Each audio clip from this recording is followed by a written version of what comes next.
Hi, good morning, and welcome to the second of our How to Webinar series, designed to provide you with practical advice and tips that you can put into action into your own business. Throughout the series, we'll be covering a range of great topics, from how to avoid common mistakes new brands make on Amazon, to how to grow your business with cross-border trade. A full list of the upcoming webinars will be made available at the end of the session. By way of introduction, I'm Pradeep Kagram, Engagement Manager here at GS1 UK, and today I'm joined by our fantastic guest speaker, founder and owner of Activate, one of the leading Amazon and marketplace consultancies in the UK, Stu Conroy. The session is designed to provide practical advice and tips to help sustain and grow your business. To do this, Stu will explore case study examples and share advice on how to centralize your data by establishing systems for barcodes, product SKUs, and product design to help scale your business, how to automate your processes using the latest software solutions that fit your business needs. And thirdly, the importance of continuously analyzing customer data to learn about the effectiveness of existing processes and taking steps to optimize them. Just a little bit of housekeeping before we get started. The more formal aspect of this webinar will last for around 30 minutes, followed by a dedicated Q&A session. We welcome interaction during the session, so if you have a question, please use the chat function and we will share your questions with Stu. This session is being recorded and will be available on our website within the next few days. Please also be aware that your microphones will be muted throughout the webinar to avoid background noise. That's enough from me, and over to Stu. Good morning, everybody, and thanks, Pradeep, for the introduction. So, welcome, everybody. Obviously, online logistics is a huge subject. So, first of all, if I establish who we are, Activate, we've been a team for 20 years. We built our first website 20 years ago. And we've run shops, we've sold into retail, we've been on Amazon, eBay websites, and sold into UK, USA, and across the board. So, what we're seeing particularly at this time is everybody moving to online. And what we do as a service provider is build strategies and help brands navigate the many channels that are available to them to either sell or market on. We've been in your shoes. So we've sold over 10 million products ourselves through Amazon and continue to do so today. We still have manufacturing. So one thing that's been constant over that time is change. And what we focus on is building agile businesses and helping brands get as agile as possible and navigate the many new infrastructures or solutions that arise. So we're going to talk about three main topics today. So the first one I thought was important. So my understanding is that there's some scaling brands and some new entrant market. And when we talk about centralise, it comes back to us saying about, there's always new systems coming on board. And one of the challenges that I see for many clients is that they don't have access to a centralized data point so that they can quickly switch or change their solutions. So as all these new tech apps arise, you need to be agile enough, and sometimes you'll choose solutions because they're right for you at the time. So there may be an enthusiasm to use Wix and Zero, and they may work for you when you're a smaller company. They're cost effective and they're right for you at that point. But in order to scale, they don't always offer the opportunity to get your data out of them easily. So one of the key elements, I know it's not specifically about logistics, but it's about centralizing all your data. The point is, you can only, as new solutions come, you've always got to be talking from one system to the next. So I'm a big fan of custom or purpose-built solutions like Shopify and BigCommerce, because they allow you to link to a whole series of new systems. And it's not just thinking about the system you put in, it's what it speaks to. So by having that centralized data, you can then scale as you change your business, and hopefully you're all growing your business and exploring new channels or new territories. And it's important that you're able to do that very quickly, because that's where the cost can go up to the business, or you can spend, I've got an example here where a client approached us last year. They'd gone from 1 million to 12 million a year, which is fantastic. But it also then meant that they had to change their systems, because suddenly the systems they'd used weren't relevant to them. And outside of logistics, it's a bigger subject as well, but like the tax implications of understanding distance selling taxation and stuff like that as you scale across, potentially Europe or further afield. And, then you need to upgrade your systems. And if you're also going into, going from an online market to realizing that you want to go into retail, maybe not suitable at this time, but strategic retail will still be very important to brands to be seen, particularly as online costs go up of advertising. So with this client, because they hadn't linked all of their data, it became a very time-consuming project to link all of the barcodes to all of their SKUs, to all of their metrics, all of their kind of specification data of their products, so their weights and measurements and those sort of pieces of information. And that's why a big part for me and what we work on clients from day one on is making sure that all of their data is aligned and centralized. As an example here, it was impossible for us to actually put all of the content on there. So this spreadsheet actually runs for about 80 or more columns.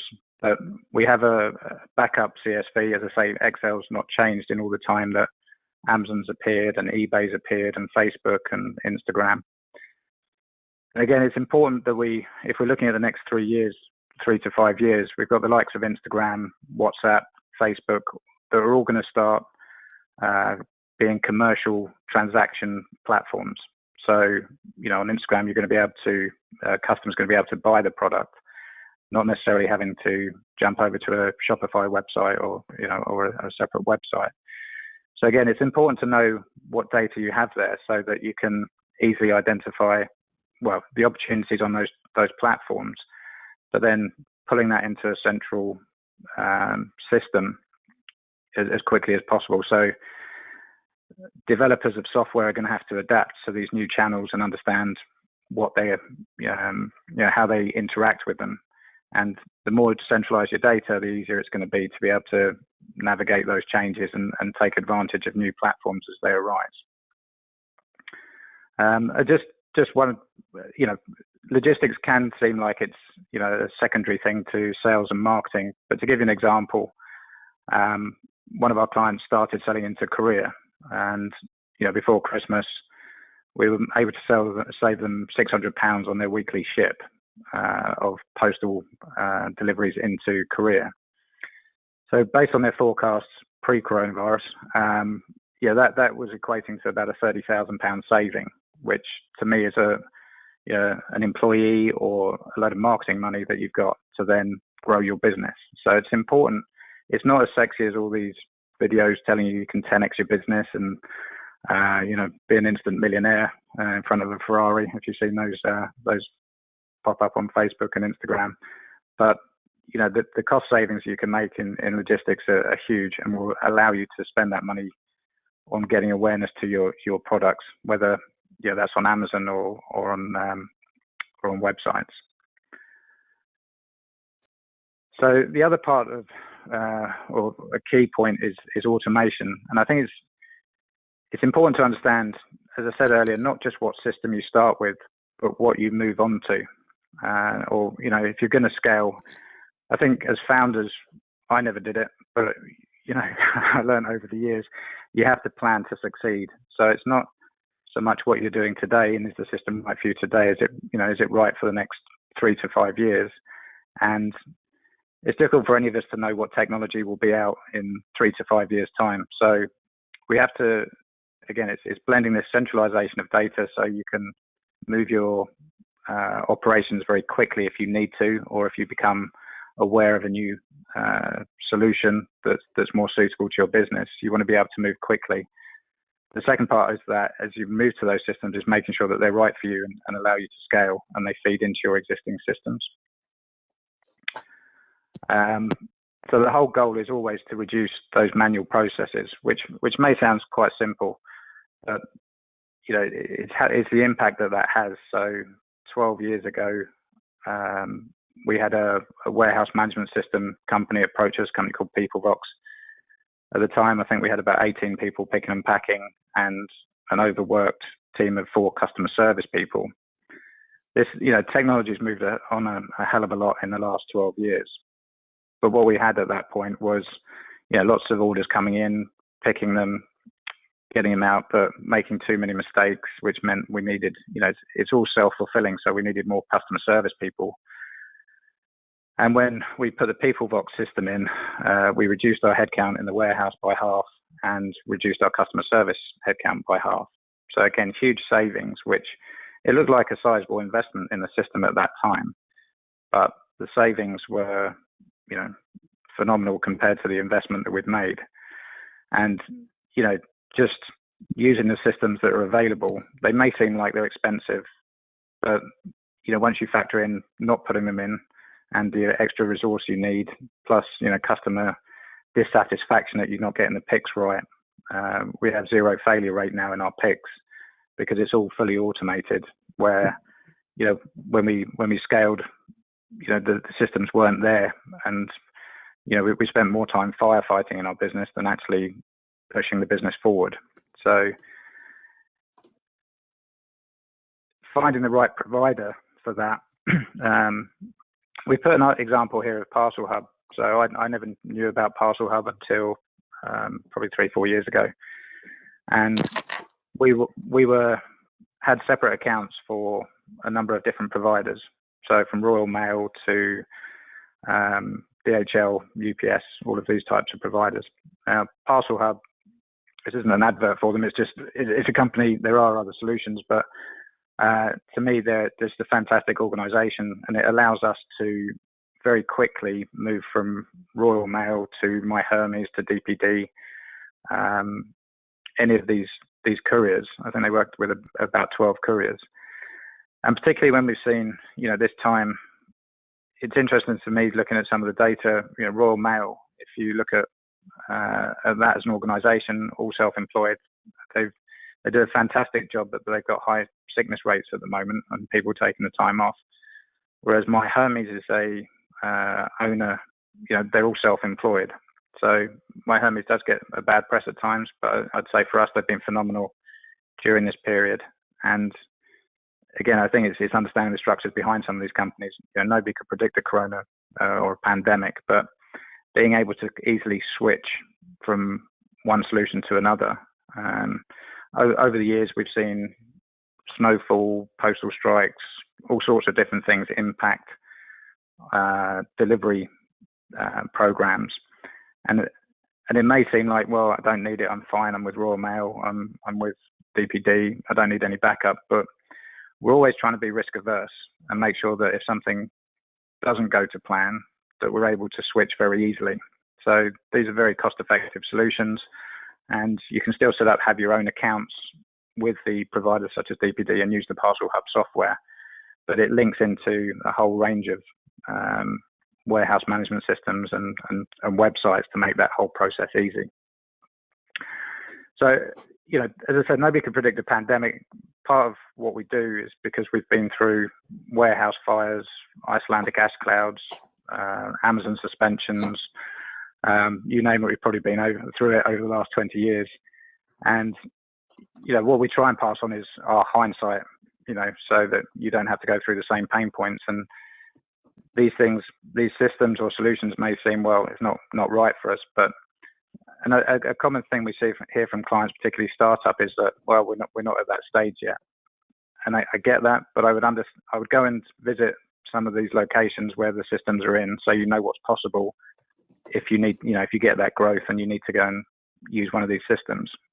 So typically startups start up from home, and you want to get out of that mentality as quickly as possible of thinking who else can provide either the software or, companies such as ourselves provide multi-channel fulfillment solutions that are cost effective. Because we get volume discounts, we'll save you money. So, it's not as expensive as you think, and it's always worth investigating, even if you do find it too expensive, to do that research up front.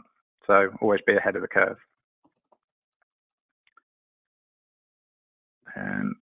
Just try and move this slide. So the third thing I wanted to talk about this morning was optimise.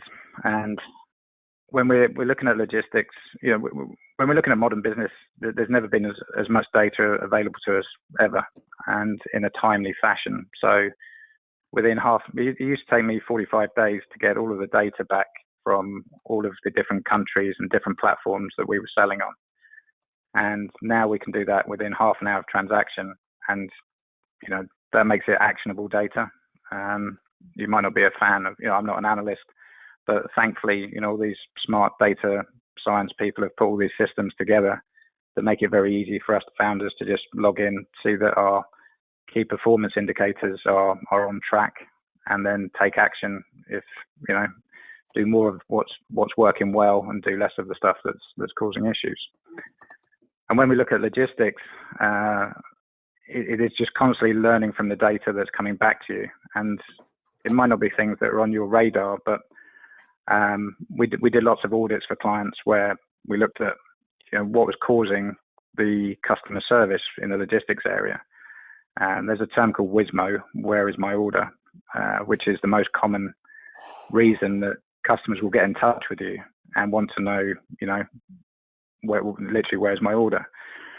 So again, that automation, if it's looking at where that can be prevented from becoming a customer service inquiry. So are your front end communications as efficient as possible? Are you sending tracking data? Is there a problem? If we've seen in different sectors in recent weeks where particular providers are not performing at their usual levels. So you want to be able to be very fast to understand why that is and take necessary action. Does it mean you need more customer service people? Does it mean that you have to choose another provider? So having as much early access to all of that data as possible is crucial, I think, for success of brands in this next period of growth. And that, again, following on from that, it is that reduction of manual intervention. So when you're getting that information, it might be where's my order, but it might also be does this item have a battery included? And that's data that you can continually put in your front end descriptions so that you're making it very clear to the customer all the time. We want to reduce the amount of interactions that we're having with the customers in terms of the unimportant, not so much unimportant, but just that we want to be telling them all the good stuff about us and about our new products and our new price offerings or our new discounts, rather than spending all of our time saying, well, we don't know where your order is, we don't know if it's in stock. And this is the importance of all of these elements, to make sure that they're all working together and just focused on reducing the amount of manual intervention that you have to involve yourself with. There's for many of you that might be on Amazon at the moment, you'd have seen that these essential categories classifications that Amazon brought in meant that many people moved from, they only knew FBA with Amazon, fulfilled by Amazon. So that's just into an Amazon warehouse and getting Amazon to fulfill this. And now they're, not able to put the products in. So they're saying, well, okay, we've got to fulfill it ourselves or find a 3PL to do it. And I think it's important to understand that piece around 3PL. So even with clients that have been used to retail distribution models, when they move to this more automated self-fulfillment in e-commerce, they tend to use the same systems. So I remember horror stories from our own past where, we printed a sheet of A4 per order. So I'd come into like 20,000 pieces of paper, which is just not manageable. And solution providers like Linworks or Volo, Orderwise, we're a Linworks partner, but there are, again, other solutions. But Linworks can just automate all of those processes and reduce the processing time, so you're not waiting for all those pieces of paper to print off. Get barcoded solutions so that you can actually be more efficient in your warehouse pick and pack, and get the order out quicker with less chances for any failures in the system. And before I finish, I've kind of flown through that this morning, but hopefully it was useful. The key thing for me is with every client that we work with, they all tend to have different systems and different solutions, and that can be from the supply chain into their warehousing or to wherever they've located their stock, and how they manage that. But when I think back to, I've been doing it 20 years, but I think back to my time, the bit I feel like I always should have done, and what I advise my clients, is to come in or go to a company near you and go and see what they're doing. So it's very difficult at times to do it on a webinar or a slide sheet explaining what multi-channel logistics is. And it's, most people I know are very open to sharing their knowledge, and you can get in there and see what it actually means to automate your systems, what centralized data looks like. And as I said at the beginning, you might go on Wix and Xero to start with, but what does your strategy look like as you grow? If it's to get into wholesale, then you might need a more sophisticated accounting system, and at some point you're going to have to move. So it's preparing as early as possible in your journey for those migrations to systems that, again, all the time reducing your headcount as much as, or minimizing your headcount as much as possible. So I think that's the main points I wanted to get across today, and happy to take questions from here. Okay, thank you very much, Stu. It's really informative, so really appreciate that. We've got 3 questions at the moment, so if anybody's got any more questions, can you please let them have us, and we'll get Stu to answer them. So the first one is, when would you say is the right point that a small business should bring in a management service? We're a managed service provider, so I'd say day one. But I think from day one you should investigate it, and don't be scared to reach out to companies and ask the question of what's possible. And I think people are sometimes surprised. My team answer inquiries from customers, and they'll say, "Oh, well, your shipping rate's the same as ours." And it's, for a small business, you've got to think about where you spend your time. So you might be able to get the same rate. You might be able to negotiate locally with a courier provider and get that same rate. But what people don't factor in most common is their time and the overheads that are associated with that. So, you've got to take on warehousing. You've got to, you've got HR costs. So are you actually saving money? And then, what I'm passionate about more than anything is getting founders and key people in companies doing the work they started. They've created products, or they love doing sales, and they end up facing back into their business. So the tech and the solutions and the transparency that goes with those systems these days is phenomenal. So I would say go day one, unless your business model says, right, part of what we're building is we want our own warehouses and we want a big team spread across the world. I think the trend is more to that agile workforce, and managed service providers. I got offered managed service providers probably about 12 years ago, but I just didn't feel the systems or technology was there for me to move my system, and our aspirations were to have our own setup. But in hindsight, the tech that's available now is there to move your operations very efficiently and focus on the high value work in the business, not necessarily answering questions about where is my order. Yeah, great answer. And I think you're right about the automation piece and all of that, and going to see other businesses doing this. Small companies will allow you to do that. But even if you don't, once the pandemic is finished, even if you went to an Amazon warehouse and looked at how they're fulfilling all of this, you will see the automation coming in a big way. So exactly. But I went to the Amazon Sorry, Bradley. I went to the Amazon warehouse. I went to the Amazon warehouse 12 years ago, and you could see they don't show you everything, but they showed you enough so you could fill your head with ideas of what's possible or how you want to use it. And again, there'll be a lot of sellers who are only used to Amazon FBA, and there are opportunities to go. Like you say, it's coronavirus, so there's self-isolation restrictions, but as these companies open up, it's worth going and just getting a first-hand view of what it looks like for an order to come in from a website, go through a system, be barcode picked, packed out, 0 failure rate, and also, coming back to the first point I made about centralising the data, we took a client last year who had a WordPress site, and they said, can you just transition our site to another platform? We've only got 10 products. So it seemed like an easy task, but when we logged in, their 10 products was actually 10 categories, and it was 1,500 products. There was no SKUs, there was no barcodes, there was no, so again, people don't know what they don't know, and they think it's easy to migrate.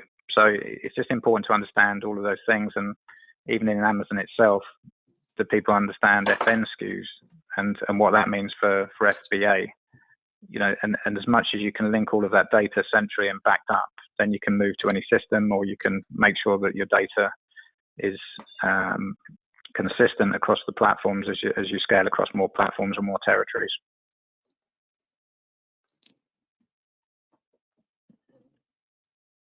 Great, thanks a lot, Stu. The question from one of the attendees here is, Stu, can you suggest any tips of ensuring that couriers take responsibility for their mistakes? I've had expensive goods damaged by TNT, UPS, DPD, but they simply don't care when things go wrong. Yeah, it's you've got to learn to dance with the devil at times. It's one of those that if you go to the courier companies and say, we've got a client that's complaining of a 1% failure rate, if they're sending thousands of parcels out, they'll say that's acceptable. No, we were in that challenging period where there's a challenge when will the customer pay for the extra insurance? A lot of these systems over the last 20 years, it's grown as like free shipping. So customer expectation is free shipping. And when you say, it's £8, but it's insured, will people, this is the challenge. Everybody's got to remain competitive at the same time as offering the best service. And sometimes the customer doesn't want to pay that. So is there anything you can do? Again, I think over the last 20 years, I've had problems with every courier, and you realize that if you go from one to the next, it just happens. There are some couriers that are better than others. I mean, the ones listed there, I would say, are more competent couriers in my head.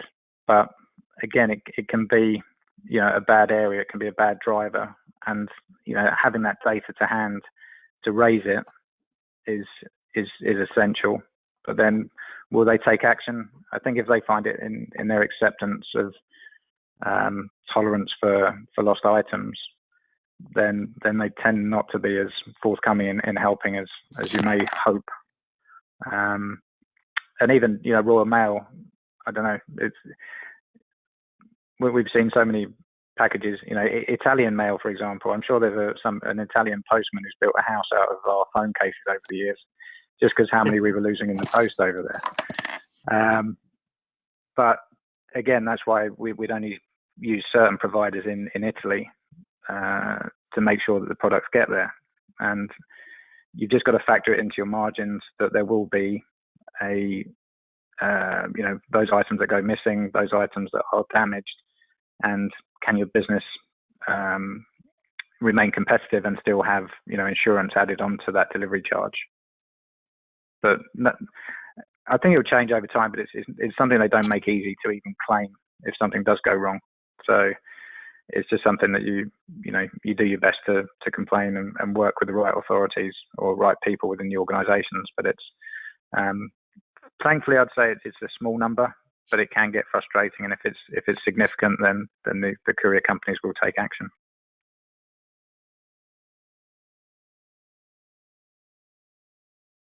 Okay, great. I've got another question here on what is the most common fulfillment mistake you see e-commerce sellers make?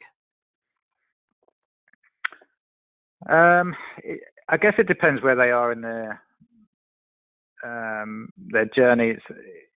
So it comes back to planning to succeed, and I made this mistake myself. So it's like suddenly we absolutely accelerated, and we didn't have the systems in place. So I'm kind of speaking from a kind of negative experience of it, but we had to act and get the systems in place. I think the things that maybe surprised me over time is just what I alluded to it earlier. Is like what people see as the cost of logistics, and they would tend to just look at it as the rate that they're getting from a courier rather than the costs behind that of labour. They'll just look at it as a flat rate of the £5 courier charge rather than the labour cost, the warehousing cost, all of these sort of things. There's a few different ones as well, like time of collection. Again, if you're in an area where you've got early pickups and things like this, it can significantly affect your sales if you're able to ship until take orders until 6-7 o'clock at night, and that will depend on the courier runs or that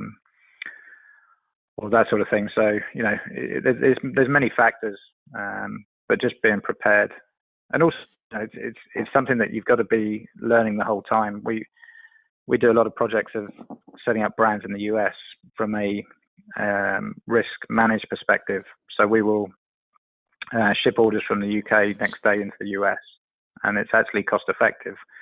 And what I didn't realize until last year was that we were actually getting better rates to California than our fulfillment partners in just outside of New York could get from New York to California. So you got to continually be looking at what's possible and not going in there with preset ideas of what you think fulfillment is or logistics is. Speak to people who provide solutions, but speak to their customers, because they're keen to show you how well their system's looking. And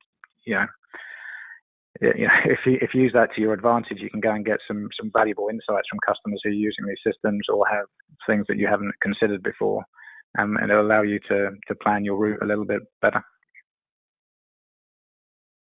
Thank you. I have a couple of questions from Jacqueline here.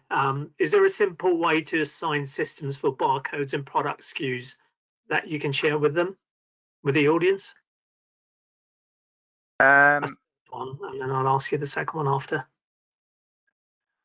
So we have an automated solution that allocates as we launch a new product, takes the GS1 codes.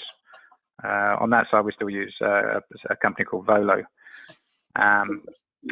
So there are solutions out there that will automatically allocate it. But it's also being mindful. Oh, so I've got somebody else on. Who is this? So they don't want to be on it? No, they don't want to be reminded about the fact. They don't like having you there, Paddy? all the time. Yeah, I'm still here. Just bear with us for a second, yeah? Yeah, no problem. Okay, I think that's clear now.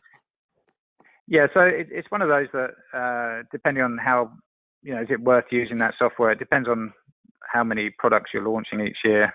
And also I've got a team in China that can add, a manufacturing source who do that for us very cost effectively.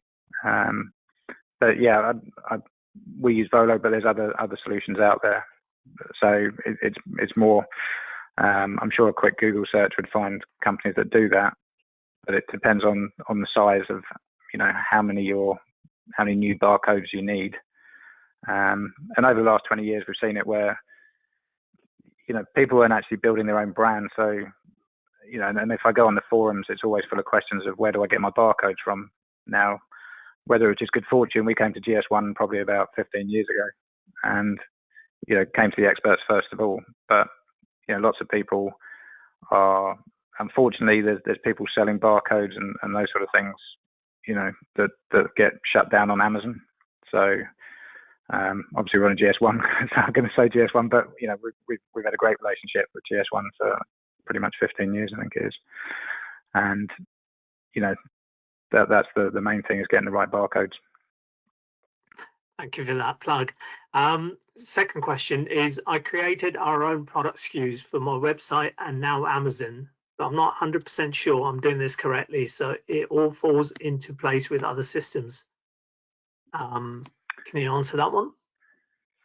Well, product SKUs are going to be your own identifiers, and so it's not. It's the best advice I can give that area is just find a practical numbering solution, so that it's usually alphanumeric. It can mean something related to that product, but it's not going to. It's more your own identifier for the product. As you launch on Amazon, they'll allocate, depending on how you set up, whether it's like an ASIN or an FN SKU, to your products, which is outside of your control. But as I said earlier, it's just important to keep track of that, because some listings can get merged. It's all of this information that's good to have centralized and backed up on a spreadsheet, so that you can always see what's happening, or if something's gone amiss. But yeah, SKUs, it's more making sure that they link from, if you automate correctly into your accounting systems, into your systems, into the different platforms, so you've got a kind of holistic view of what's happening to your product across those systems. But yeah, I think there's no wrong way of doing SKUs in terms of it being your own identifier, but from experience, it's always good to have something that makes sense to you and can scale. And we did this badly, I think, about 18, 19 years ago, and you just went numeric, and then of course your numbers just get bigger, and they don't relate to anything. So we changed all our SKU system about 15, 16 years ago to be alphanumeric, so it meant something to us. So we knew what brand it was or what type of product it was. And I don't think there's a restriction on how long they can be, but ours are like 9 to 10 in length. Okay. The next one is, I think I can answer this one. So the question is, are selling sites like Amazon, eBay checking EAN numbers with GS1 to verify authenticity? So the answer to that is Amazon certainly do. We supply Amazon with a daily file, and Amazon will cross-reference the barcode to ensure that the company that's listing that product, it has a license with GS1 and are the company selling the product. So yes, John, that's the answer to that one. Okay. I think there was a discussion yesterday, Pradeep, in terms of what happens if somebody steals a barcode. Like, I think what we've seen over the years is that some people are taking barcodes off of other products that weren't necessarily on Amazon, and then the barcode owner was surprised to see their product already on there and assigned to a different product, which unfortunately there's always people that will look to shortcut the systems or not do it properly. And that's where it's important to be registered correctly with GS1, in my opinion, and make sure that Amazon will take action in that instance if they can see that it's there is a process, and it's not always easy, but there is a process that you can go through to actually have those listings removed. And if somebody's taking those barcodes persistently, then they'll just get their account shut down. So it's not a long-term tactic for them to do, and it's usually done by people just starting out and saying, well, this saves me a few quid on just getting a barcode. But the fact that they can verify it against GS1 is the important piece. A quick question from John. We're going to be out of time shortly, but how can we get UPS and DHL to ship electronic goods from China with built-in lithium batteries? UPS say there should be a problem with China. It says no. Sorry, built-in UPS China is saying no. So do you have a solution for that, Stu? I mean, lithium batteries is something that got restricted by a lot of carriers. So yeah, I can't speak for any courier company into their policy, but there are solutions. So there's a fantastic service of using the train from China, which a lot of companies are now using, and particularly with the rising costs of air freight at this point, or courier charges. So there's other solution providers that may make it easier and cheaper in many ways. It just takes a little bit longer, but as long as your stock forecasting is right, you'll be able to get that stock through those solutions more than flying through the air. So there are still people getting products in with batteries, but it's on a courier by courier basis. And I think, there's other ways of doing it, such as the train solution, which is growing in popularity. Okay, the issue was UK was saying it was fine, but China was saying no. But I think you've answered the question there. Okay, thank you very much, everybody, for sharing your questions with us, and a big thank you to Stu for a great session as well. I hope you've taken away some great tips that you can implement in your own business. If you want to hear more from Stu, you can find him on the usual social media channels. Links are available on our website. We will also share the links in the follow-up email alongside a recording of this webinar. Finally, if you enjoyed this webinar, why don't you join us on another one of our upcoming session, the titles of which are on the screen, and we'll also include a link to the webinars in the follow-up email. All that is left for us to say is let us know your feedback on this session, as we want to make these as valuable as possible for you. What results you get after using some of the tips shared today. And if you've got any queries for us here at GS1, please get in touch. Engagement managers are here as usual, as our lovely member support team. Thank you, everybody. Thanks, Stu, once again, and have a good day, and see you next week. Thanks, Braddock. Thanks. Bye.